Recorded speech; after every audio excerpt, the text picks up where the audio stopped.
नमस्कार, मैं हूं विकास भदौरिया और देखिए, सबको खामोश कह देने वाले, सबको खामोश करने वाले और सबको खामोश रहने पर मजबूर करने वाले आज बोलने जा रहे हैं।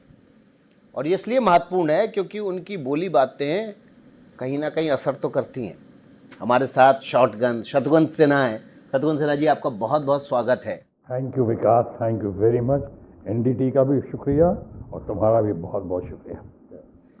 पश्चिम बंगाल के चुनाव के बाद देश में बहुत कुछ बदला है। देश में उससे पहले भी कुछ बदल रहा था। मेरा पहला सवाल आपसे ये है कि आपके मन में जो राम राज की कल्पना है वो क्या है और आज की परिस्थितियों में क्या राम राज आ गया है?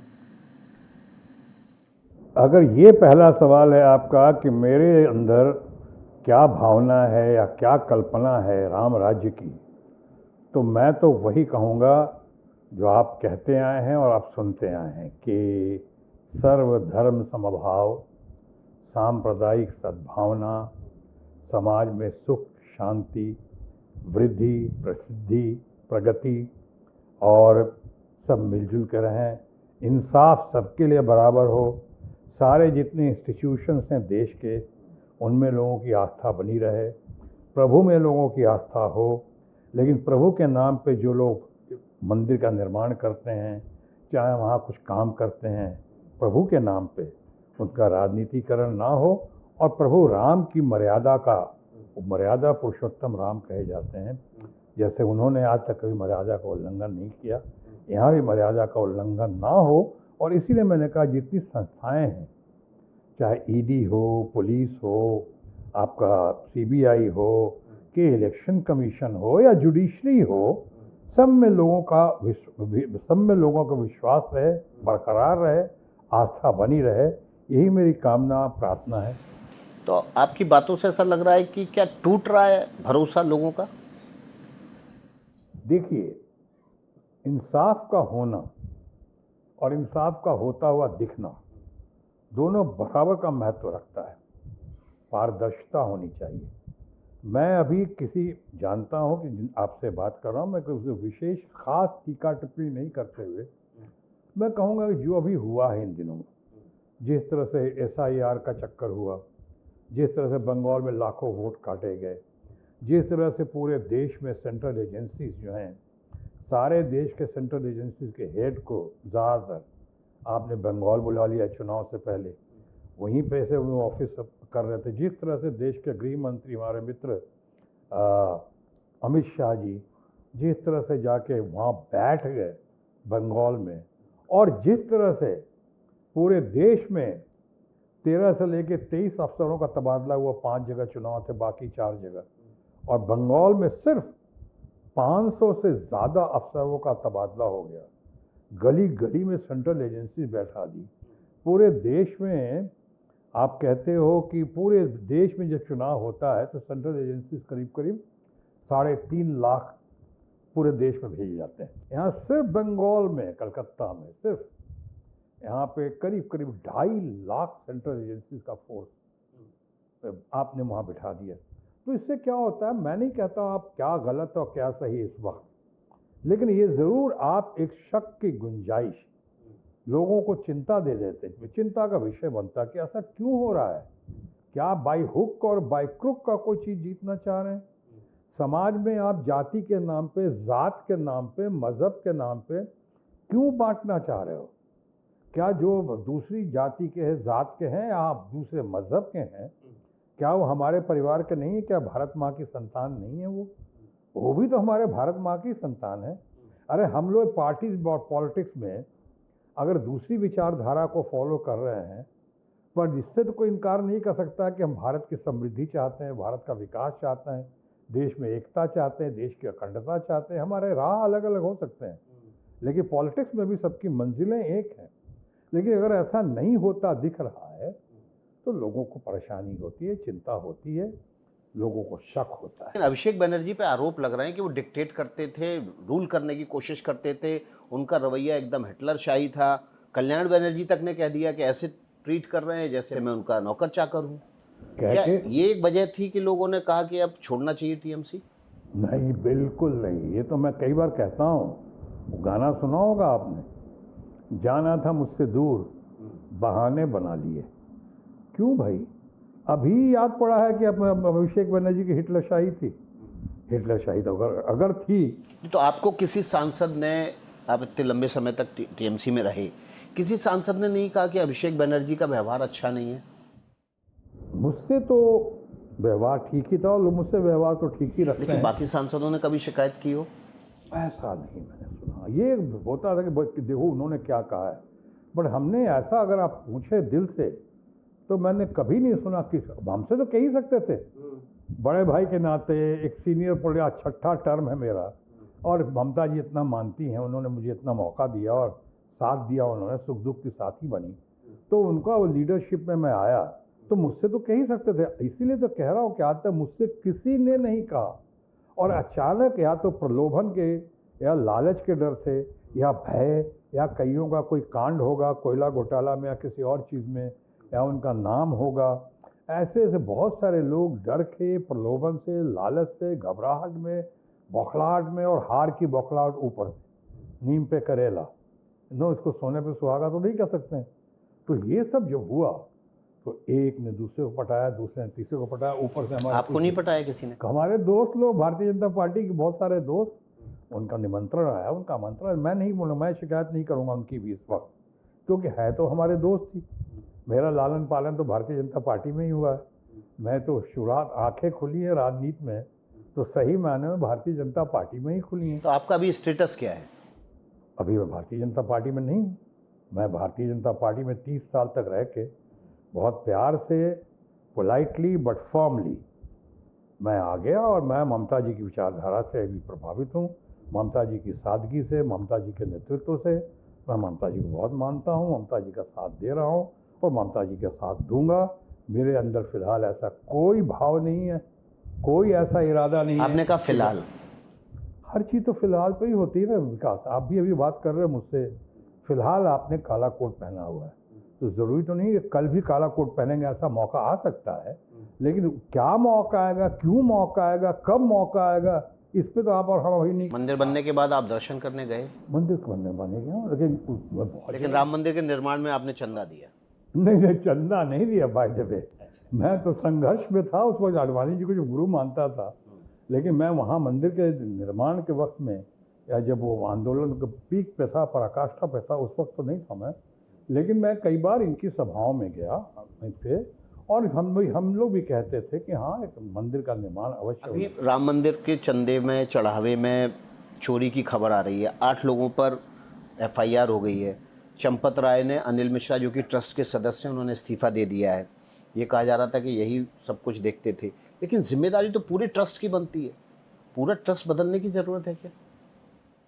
मैंने अभी कहा आपको कि उसमें सारा ट्रस्ट CMO की तरफ से, सारा ट्रस्ट पे कंट्रोल PMO की तरफ से।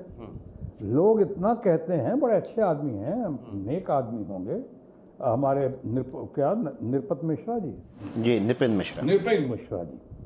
अब कहते हैं जरा इन्होंने गोलियां चलवाई, और गोलियां अगर चलवाई, अगर लगता किसी सरकार के ऊपर, या हमारे डायनेमिक अखिलेश यादव के पिताजी स्वर्गीय मुलायम सिंह यादव जी के बारे में आता है कि उन्होंने गोलियां चलवाई, तो गोलियां चलवाने में एडमिनिस्ट्रेटिव ऑर्डर किसने पास किया था? नृपेंद्र मिश्रा जी ने पास किया था। चीफ सेक्रेटरी वही थे जो बाद में प्रधानमंत्री के प्रिंसिपल सेक्रेटरी बने। और आज उसके बाद आपने चंदा की बात की, चंदा चोरी की, तथाकथित चंदा चोरी की। नृपेंद्र मिश्रा ने कहा चोरी नहीं हुई है, उन्होंने कहा डकैती हुई है। उन्होंने तो खुद कहा डकैती हुई है। हम कहना ये चाह रहे हैं, शुरू में हमारा विषय का शीर्षक था कि सच का सामने आना, पारदर्शिता भी उतनी ही ज़रूरी है। सच का दिखना, सच करना और सच का दिखना। अब इसमें जब CMO है पूरा ट्रस्ट में, PMO है कंट्रोल पे, तो उंगलियां उठेंगी। आपने किन लोगों को FIR पहले क्यों नहीं हो भाई? अगर यही बात आप कर रहे थे, टाइमिंग बहुत इंपॉर्टेंट होती है। आपने कितनी शक की गुंजाइश बढ़ा दी। आप पहले कर लेते FIR करने के बाद SIT का मैंडेट क्या है? क्या वो गिरफ्तार करने का मैंडेट है? वो सुझाव देने, SIT का कुछ सुझाव देने का ये मैंडेट नहीं है। अब उनको सुझाव ये नहीं करना चाहिए था, ये नहीं होना, अगली बार ये नहीं कि, वो सब पहले ये बताइए कौन है दोषी। और चंदा चोरी से सबसे बड़ी बात है, आपने मंदिर में ही आस्था लोगों की कम करने की कोशिश की।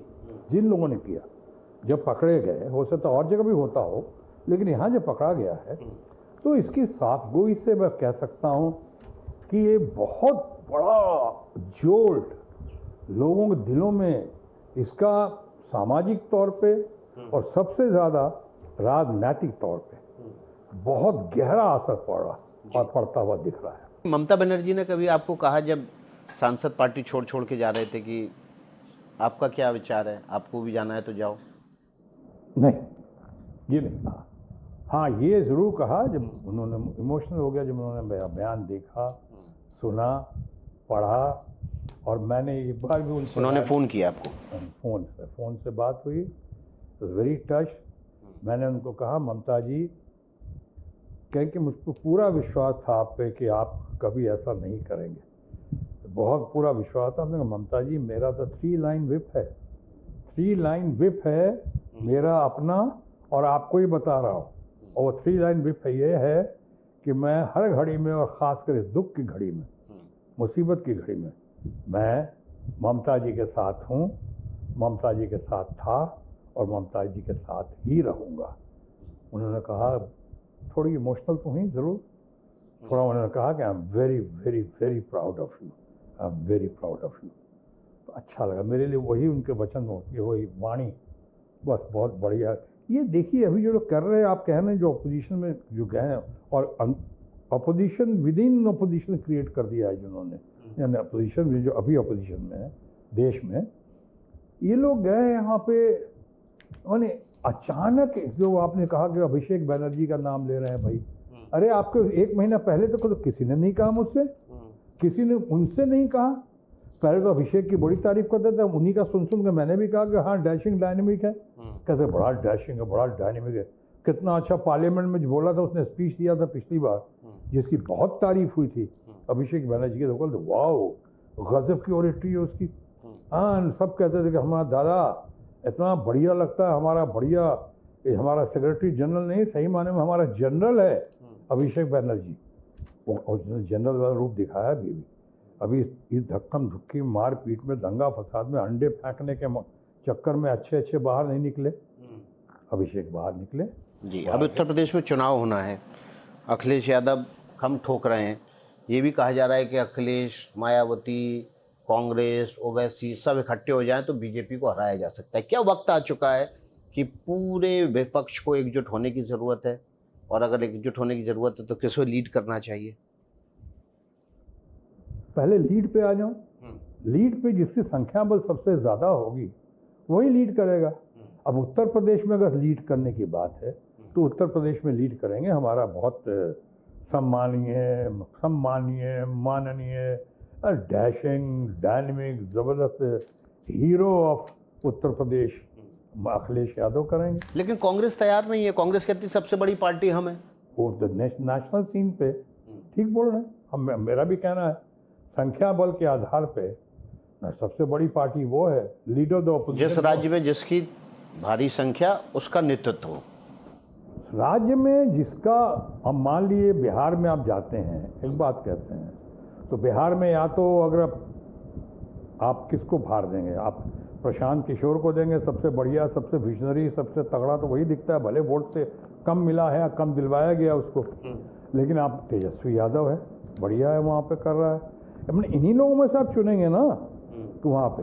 और नेशनल सीन पे ऑफकोर्स राहुल गांधी हैं। लेकिन आपको नहीं लग रहा धीरे धीरे क्षेत्रीय दल खत्म हो रहे हैं? क्षेत्रीय दलों का जो वोट बैंक है वो सिकुड़ता जा रहा है। अब ज़रूरत है कि पैन इंडिया नेशनल पार्टी के साथ सब मर्ज कर जाए और कांग्रेस के साथ ही आगे बढ़े। नहीं, मैं ये तो नहीं, अपनी आइडेंटिटी नहीं खोनी चाहिए। मैं फिल्मों में था, मैं अभी कहीं सुना रहा था, देव साहब की फिल्म प्रेम पुजारी, मर्जर नहीं होना चाहिए, मर्जर नहीं होना चाहिए। क्या देव साहब को हमेशा कहते थे कि तुम ऐसे करो, कॉपी मत करो, मेरी कॉपी मत करो, अपनी आइडेंटिटी बरकरार रखो, तुम अपने को वहाँ मजबूत रखो, अपनी आइडेंटिटी, तुम्हारी ओरिजिनलिटी ख़त्म नहीं होनी चाहिए। तो क्षेत्रीय पार्टी जो है आज की ओरिजिनलिटी है, आज की उनकी अपनी आइडेंटिटी है, उनकी अपनी पकड़ है, उनका संघर्ष है, उनकी मेहनत है, तो क्षेत्रीय पार्टी को क्यों हटाएंगे? हम तो नहीं हटाना चाहते हैं, हम नहीं चाहेंगे कभी क्षेत्रीय पार्टी हटे।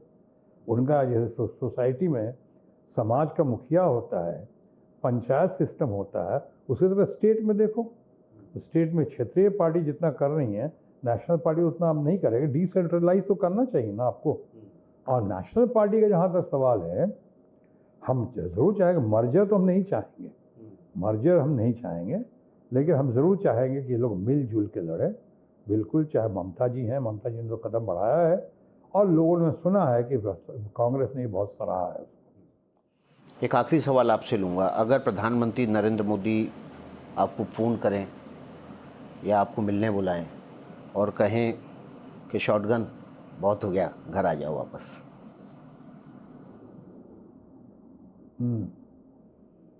पहली बात तो मैं अपने मित्र माननीय मोदी जी को बहुत मानता हूं। मैं उसके इन सारी चीज़ों के बावजूद उनसे पर्सनल मेरी कभी कोई शिकायत नहीं रही अब सालों से। और जिन 2-4 लोगों की वजह से मुझे ये कदम उठाना पड़ा, वो कुछ लोग तो भी दुनिया में हैं भी नहीं। तो मैं किसी के बारे में, आप जानते हैं, व्यक्ति विशेष के बारे में ना कभी बात करता हूँ और ना किसी पर प्रहार करता हूँ। सब मुझे पसंद हैं, प्रिय हैं। मैं मोदी जी को मानता हूँ और मैं समझता हूँ कि वो भी मुझे अंदर से बहुत मानते हैं। जब मैं उपचुनाव के बाद जीत कर आया था, तो आपको शायद सुनकर खुशी होगी कि जब स्टेज पे गया, एक ही देश में उपचुनाव था आसनसोल का, तो 3 बार उन्होंने मुझे ग्रीट किया, 3 बार मैंने भी उनको ग्रीट किया प्यार से। और जब मैं शपथ ग्रहण हुआ मेरा पार्लियामेंट में, तो ठीक है, टीएमसी के बहुत सारे लोग को कलकत्ता बुलाया गया, तो नहीं थे, उसके बावजूद सबसे ज़्यादा तालियां बजी और डेस्क थपथपाया गया तो मोदी जी ने और भारतीय जनता पार्टी के हमारे मित्रों ने दौड़ दौड़ दौड़, एज इफ कि उनकी जीत हुई, एज इफ कि वो लोग जीत कर आए हैं और रिकॉर्ड मार्जिन से जीत कर आए उपचुनाव। तो आपने कहा जब उनका फ़ोन आएगा, सवाल तो आपका हाइपोथेटिकल है, और हाइपोथेटिकली भी कहूँगा कि उनका फ़ोन आएगा, पहले आया भी है, तो मैं बहुत सराखों पे मैं मानता हूँ, प्यार करता हूँ। बहुत हम लोग बहुत ज़माने से बहुत सहयोगी भी रहे, साथ भी दिया, उन्होंने साथ दिया, हमने साथ दिया, अफेक्शन रहा है, प्यार रहा है। और रहा चाहे उनका हो, जहाँ तक कि अमित शाह जी का सवाल है, हमसे तो हमेशा बहुत अच्छे रहे। उन्होंने हमें बर्थडे पे कई बार, पहला फ़ोन उन्हीं का है, पहले हमको अडवाणी जी का आया करता था, अब लगता है कई बार इनका आता है, तो वो अच्छा लगता है, मुझे बहुत प्यारा लगता है। अब पहली बात तो ऐसा क्यों कहेंगे, अब जब जानते हैं कि हम दूसरे लाइन में हैं, दूसरी विचारधारा के साथ हैं यहाँ करके, अब तो मैं समझता हूँ यही कहेंगे, जहाँ रहो खुश रहो, जहाँ रहो आगे बढ़ो, तुम देश के लिए करते हो, तुम्हारी छवि बहुत अच्छी है, तुम पे आज तक कोई, लेकिन घर वापसी के लिए कहें फिर बात करेंगे आपसे। ऐसा फिलहाल कोई इरादा नहीं। मैं उनको बहुत प्यार करता हूँ, सम्मान देता हूँ आगे, और मैं घर वापसी पे अब तो ऐसा तो नहीं है कहीं कि बड़ी देर कर दी मेहरबान आते आते। अब तो ये भी एक जवाब बन सकता है ना कि बड़ी देर कर दी मेहरबान आते आते। लेकिन आप जब ये बात कह रहे हैं तो ऐसा लग रहा है कि मन में दोनों चीज़ें हैं। देखो, आपको कह दूं मैं, और पहले भी कह चुका, पुराना घर बार बार बुलाता है। पुराना घर बुलाता है अगर, तो हम बात करेंगे उसकी। लेकिन मैंने कहा कि बड़ी देर कर दी मेहरबान आते आते मांगे, मैंने कहा अभी कि मैं ममता जी को कैसे छोड़ दूं, और इस घड़ी में कैसे छोड़ दूं, जिस घड़ी में उन्होंने मेरा साथ दिया इतना, आज मुसीबत की घड़ी में मैं भी और मुझ में अगर यही कर दिया तो वैसे भी मेरे में और बाकी लोगों में क्या फ़र्क होगा, जो डर के मारे, लालच की वजह से, भय की वजह से चले गए वहाँ पे कई ज़्यादातर लोग। मैं जानता हूँ उनमें जानता हूँ, कईयों पर बहुत आरोप भी हैं, कई लोग फंसे हुए हैं। ऐसा नहीं मैं चुप रहता हूँ, दूसरों के मामले नहीं बोलता। मेरा तो किसी कोयला में और स्टील में और माइंस में और इलीगल माइंस में मुझे तो आज तक किसी ने शामिल नहीं। इतने साल हो गए राजनीति में, प्रभु की असीम अनुकंपा है कि आज तक मेरे ऊपर कहीं किसी किस्म का कोई दाग या आरोप नहीं लगा है, कोई एलिगेशन नहीं है। तो लेकिन मुझे ये तो नहीं कि मुझे पता नहीं, नाम अब्दुल है मेरा, सबकी खबर रखता हूँ, मुझे पता है कि क्या हो रहा है। वो कहते हैं ना कि लम्हे लम्हे की सियासत पे नज़र रखते हैं, हमसे दीवाने में दुनिया की खबर रखते हैं, इतने नादा भी नहीं हम कि भटक कर रह जाएं, कोई मंजिल ना सही राह गुजर रखते हैं, मारी डाले जो बेमौत ये दुनिया वो है, हम जो जिंदा हैं तो जीने का हुनर रखते हैं। इस कदर हमसे तगाफुल भी ना बरतो साहब, हम भी कुछ अपनी दुआओं में असर रखते हैं। बहुत बहुत शुक्रिया शॉटगन शत्रुघ्न सिन्हा जी आपका। खबरों का सिलसिला लगातार जारी रहेगा। आपका बेबाक इंटरव्यू दर्शकों को ज़रूर पसंद आया होगा। एनडीटीवी पर खबरों के लिए बने रहिए। Thank you very much, God bless you, long live NDTV.